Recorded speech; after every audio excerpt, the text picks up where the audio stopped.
எதை எடுத்தாலும் என்ஆர்சி எதிர்ப்பு. இப்போ என்ஆர்சினாக்கி இன்னைக்கு எல்லாரும் ஊடுருவல் பண்ணி வராங்க. மேற்கு வங்காளத்து மூலமாக இன்றைக்கி இந்தியாவுக்குள்ள ஊர் அதை தடுக்க தான் இன்றைக்கி பார்த்தாங்க. ஆனால் இன்றைக்கி எப்படி எவ்வளோலாம் இன்றைக்கி ஊடுருவி கொண்டு இருக்கிறாங்க. 370 ஆர்டிகள் எதிர்ப்பு. எதை தான் இவங்க ஆதரிக்க போகிறாங்க?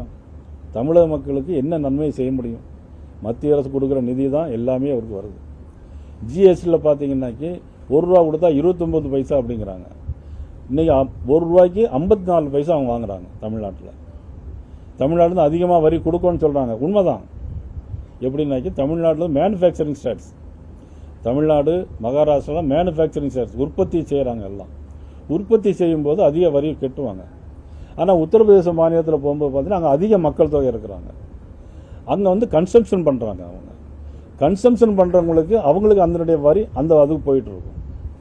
அதனால் பார்த்தீங்கன்னா தமிழ்நாட்டில் அதிகமாக வரி கொடுத்தாலும் இதே வரி அவங்க மேனுஃபேக்சர் ஸ்டேட் யூபியில் இல்லாமல் இருந்தாலும் கூட அங்கே பார்த்தீங்கன்னா அவங்களுக்கும் அந்த வரி அதிகமாக தான் போகும். இது தமிழ்நாட்டுக்கு ஒரு நீதி அல்லது உத்தரப்பிரதேசத்துக்கு ஒரு நீதி, குஜராத்துக்கு ஒரு நீதி அப்படிங்கிறது கிடையாது. ஆந்திராவில் எப்படி நடக்குதோ அதே மாதிரி தான் தமிழ்நாட்டில் நடக்குது.